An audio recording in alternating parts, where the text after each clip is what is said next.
Hey everybody, welcome back to Wednesday Night Bible Class. Today I'm excited because we are going to talk about King David, the man after God's own heart. But where are my glasses?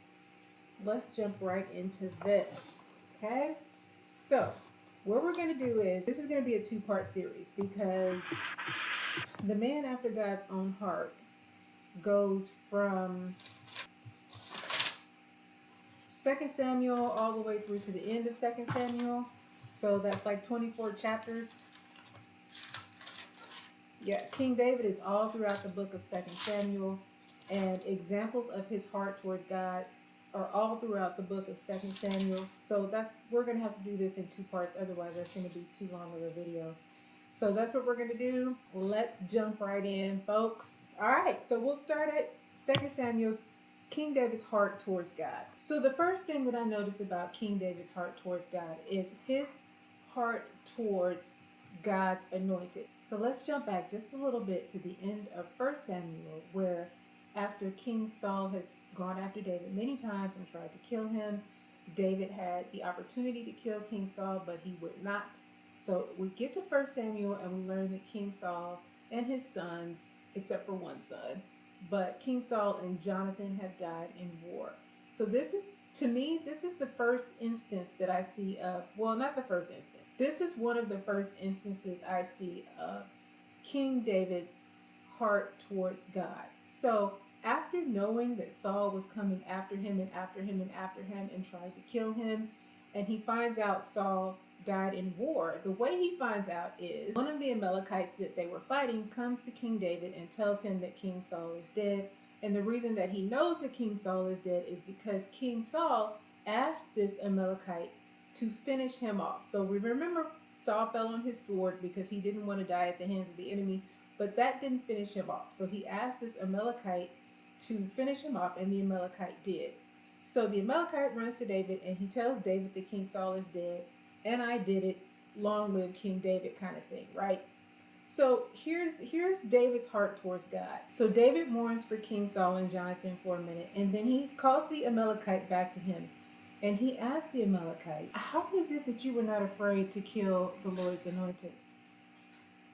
So instead of being excited that this man has killed King Saul, the man that was coming after him, David's heart towards God is more focused on how are you not afraid to kill the one that God anoints? God anointed Saul. Who are you to kill God's anointed? He could have been focused on, yes, Saul is dead. He ain't coming after me no more. But he was more focused on what God wanted. And what God wanted was Saul as king. God anointed Saul as king. So he's confused by this Amalekite who showed no fear of God in killing God's anointed. Chapter 1 goes on where David is lamenting Jonathan because Jonathan is dead, but he's also lamenting Saul, the person who came after him to kill him. He is lamenting Saul. David has so much respect for God that even though the one that God anointed came after him and sought after him to kill him, and now he's dead, David has so much respect for God that he is mourning King Saul. Let's look at a couple verses and see how he talks about King Saul in his lament. 2 Samuel chapter 1 verses 22, and we're going to read 23. Yeah. So, from the blood of the slain, from the fat of the mighty, the bow of Jonathan did not turn back. This is in reference to his best friend. We did a video on the love story between David and Jonathan, these two best friends who would do anything for each other. An amazing story of love between two men, an amazing story of best friendship. Check out that video. The bow of Jonathan did not turn back, and the sword of Saul did not return empty. So that's respectful. Like what he's saying is, when Saul went out, he accomplished what he set out to accomplish. Verse 23, Saul and Jonathan beloved and pleasant in their life, and in their death they were not parted. They were swifter than eagles. They were stronger than lions. O daughters of Israel, weep over Saul, who clothed you luxuriously in scarlet, who put ornaments of gold apparel on you. How have the mighty fallen in the midst of the battle? Like, that is so respectful. That is so respectful of the man who tried to kill him. God anointed him. Later on in chapter 2, David hears of how the Philistines handled Saul and his sons after they were killed, how they cut their heads off and hung them up on this wall. He also hears that there were some men of Jabesh Gilead who, I'm not sure if it was in their reverence to King Saul or just tradition or what, but they took the bodies down, they took the heads down, they took the bodies down, and they brought them back home and they buried them. And so because of this, David sent his messengers to those men of Jabesh, I hope I'm saying this right, Jabesh Gilead, to bless them for what they did for Saul, the man who tried to kill him. So he's blessing these people for giving Saul a proper burial.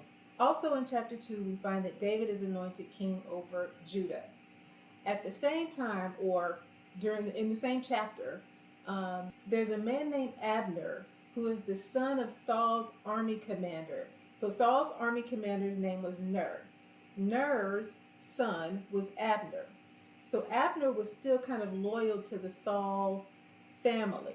We learn that this man named Abner had taken one of Saul's sons who was not killed in battle, named Ishbosheth.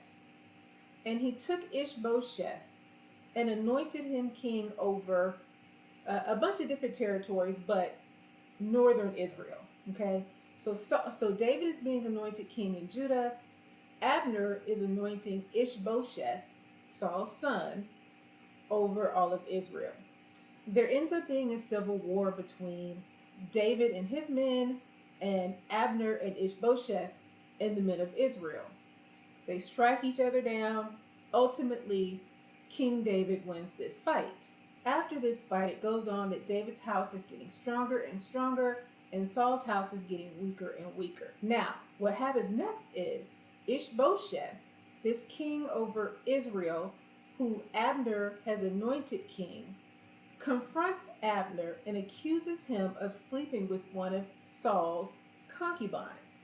So Ishbosheth confronts Abner. He says, "You slept with one of my father's concubines." Abner is upset about this. He's like, "How are you accusing me of doing this?" And at this point, Abner decides that Ishbosheth, this was a bad idea. So Abner goes to King David and he's like, "I was wrong about Ishbosheth. You are the king over all of Israel. You deserve to be, God has made you the king over all of Israel, and you are the king over all of Israel." So Ishbosheth has realized the error of his ways. He goes to David. He's like, I messed up. This is what God said. You're the king over Israel. This is what should have happened. So David becomes king over Israel. Now, another place where we see his heart is, instead of killing Abner like he could have, because he gave Ishbosheth part of his kingdom, he forgives him. He forgives him. He says, "Okay, let's unite. Let's unite," and he sends Abner on his way. So King David is very forgiving. Okay? He forgives the man who comes after him and tries to kill him. He takes mercy on this man who tries to kill him and doesn't kill him. He's grateful that this King Saul has this proper and amazing burial. When he sings of King Saul, this man who tried to kill him, he sings of him very respectfully. The man who killed Saul, who killed the Lord's anointed, David kills.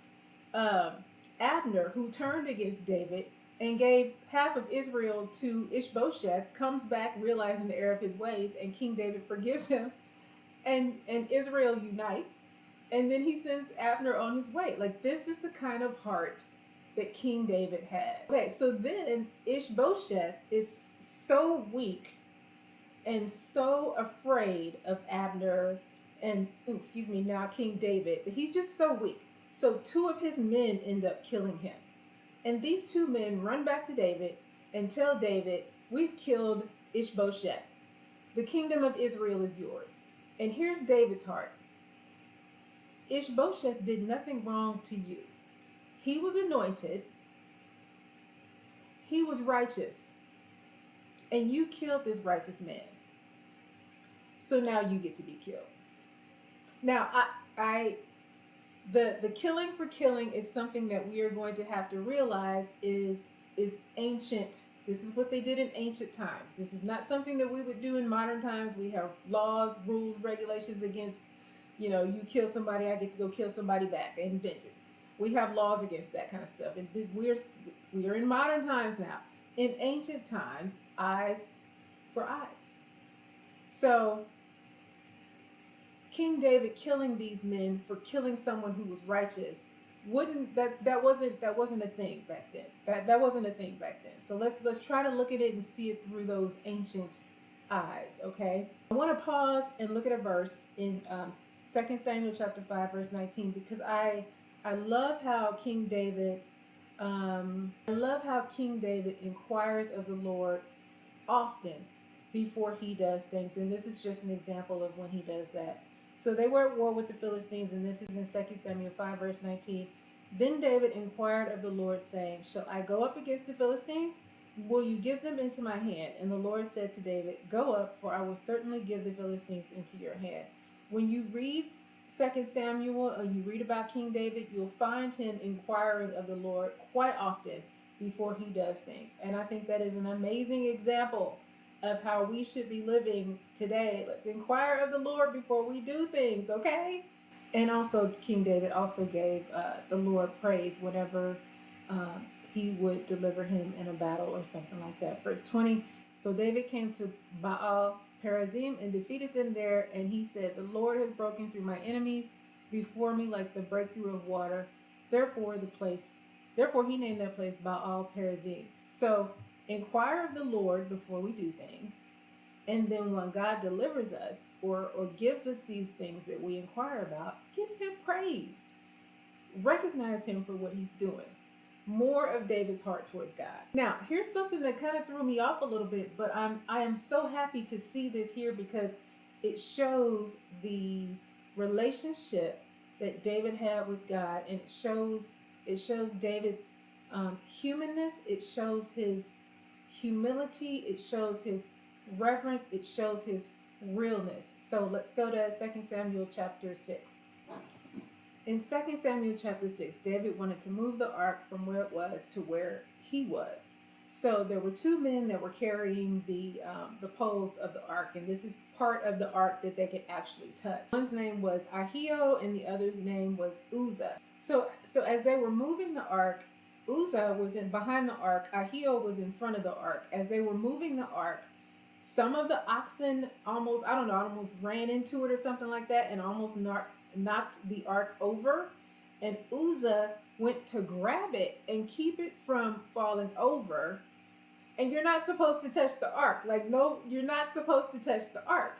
So when he did that, God struck him down. And David was angry about that. Let's read it.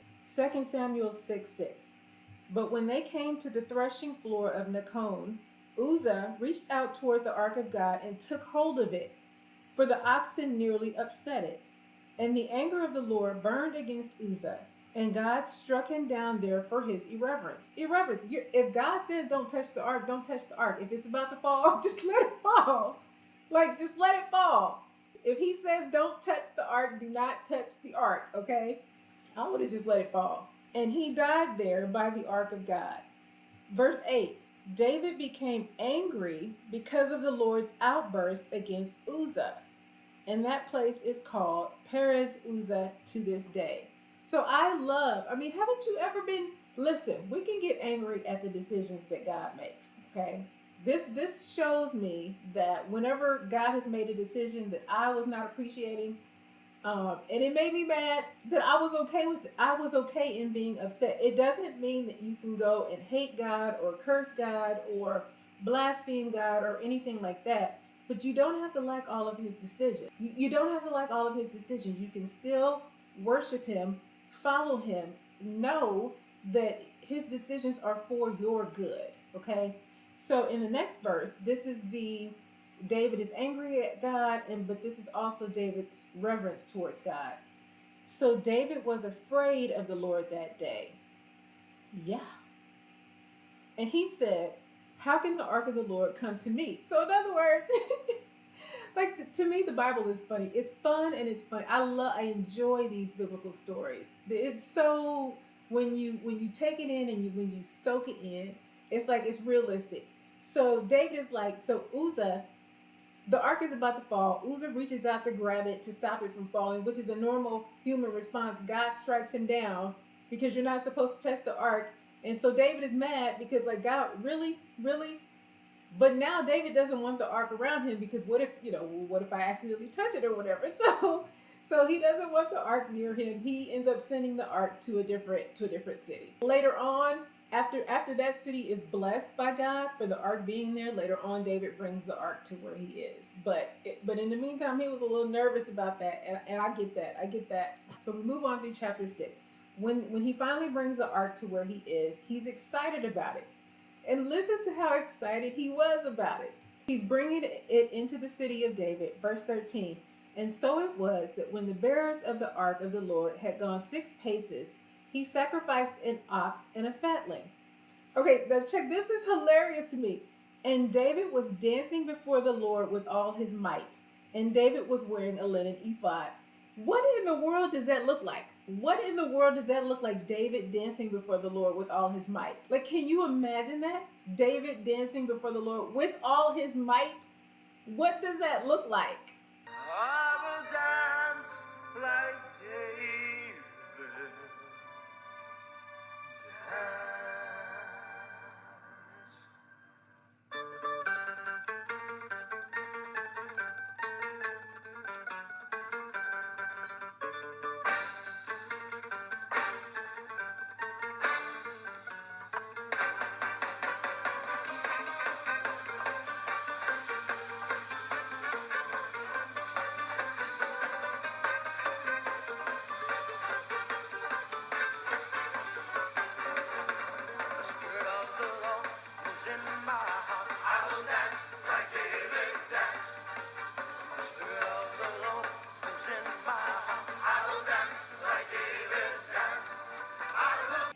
And he was dancing to the Lord with all his might, so much so that his wife Michal, when she saw him, she got upset because she feels like he's making himself look undistinguished, is the words that were used in the Bible. In verse 20, when David returned to bless his household, Michal, the daughter of Saul, came out to meet David and said, "How the king of Israel has distinguished himself today." That's sarcasm. How distinguished you look out there dancing with all your might. He uncovered himself today in the eyes of his servants, maids, as one of the foolish ones shamelessly uncovers himself. Like he must have been getting it so hard. He must have been looking real crazy for her to be upset by that. But then here's what David said, okay? This is David's heart to the Lord. David said to Michal, "It was before the Lord who chose me above your father and above all his house to appoint me ruler over the people of the Lord, over Israel. Therefore, I will celebrate before the Lord."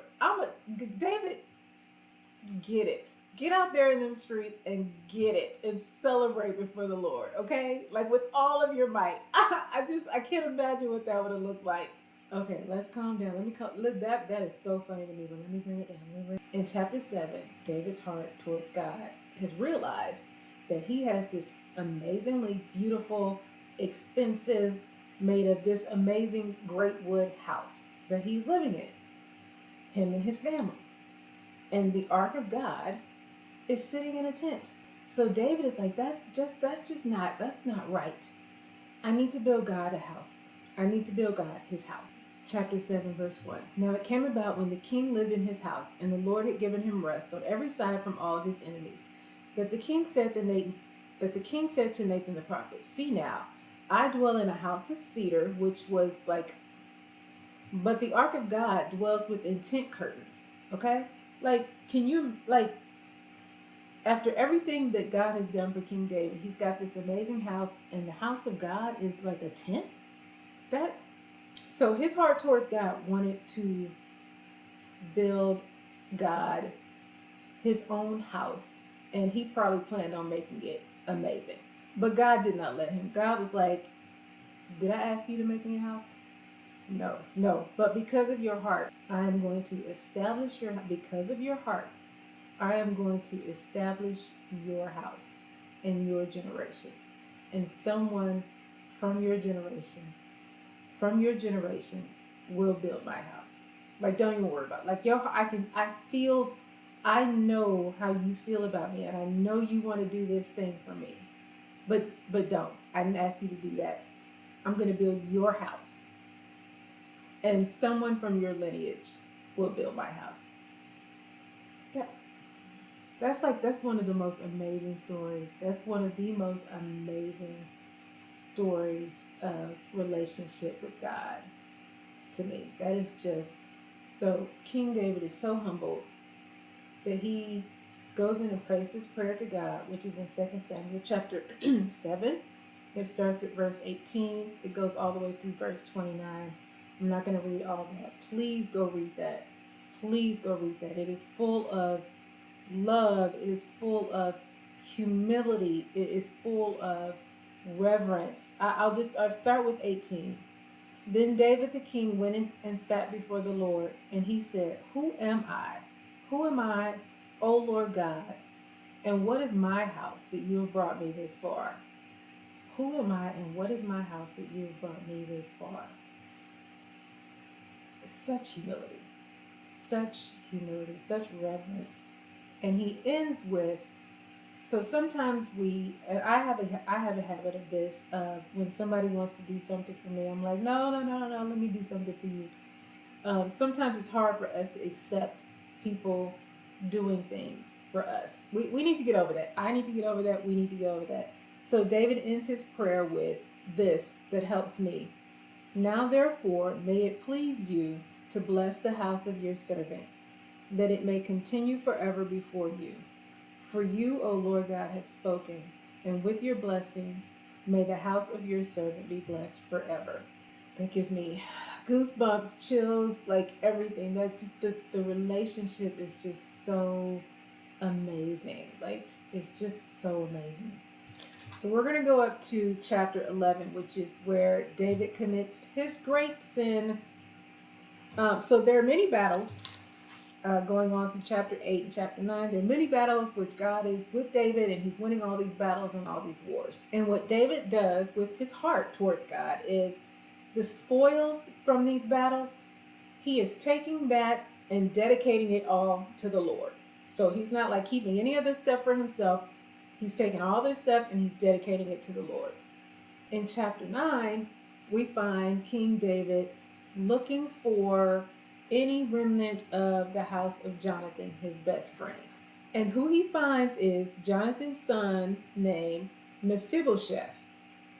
I hope I pronounced that right. Let me look. Hold on. Mephibosheth. Okay, Mephibosheth. Now, Mephibosheth is one of Jonathan's sons whose feet were crippled.